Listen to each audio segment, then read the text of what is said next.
16 तारीख को चिन्हट थाने पे एक IGRS के माध्यम से एक सूचना प्राप्त हुई थी।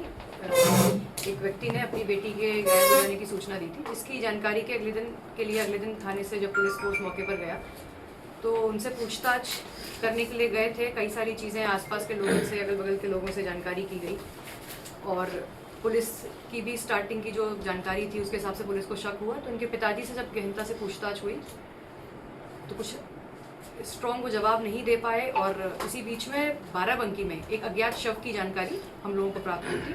जब इनसे फ़ोन रिकॉर्डिंग्स कुछ हमारे पास थी, कुछ हमारे पास एविडेंसेस थे, लोगों के बयान थे, उसके आधार पर जब इनके पिताजी से पूछताछ की गई तो उन्होंने स्वीकार किया कि 14 तारीख को ही अपनी बेटी को राजस्थान के बहाने कहीं झाड़ फूक कराने के लिए ले जाने के बहाने यहाँ से ले गए थे और बाराबंकी में जाके अपने दोस्त के साथ मिलकर इन्होंने अपनी बेटी की गला दबाकर हत्या कर दी थी। उसके असर मैम ये शव कहाँ पे फेंका था और वजह क्या रही, क्यों मार हत्या इन्होंने बाराबंकी जनपद में करी थी और जब इनसे पूछताछ की गई कि इसका कारण क्या है तो उन्होंने बताया कि इनको अपनी बेटी पर शक था और सामाजिक छवि धूमिल होने के डर से इन्होंने अपनी बेटी की हत्या की थी। अपने दोस्त के साथ उसकी एक गाड़ी इन्होंने बुक करी, इससे अपनी बेटी को ले गए।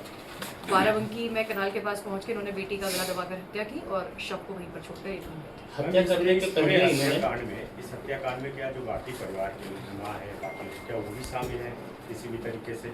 अभी तक की पुलिस की जांच में इनके पिताजी अपने दोस्त के साथ ये हत्या कार्य करना स्वीकार किए हैं। बाकी आगे की भी जो भी हमारी जांच है वो जारी है। दोस्त का नाम है अब्दुल मनान।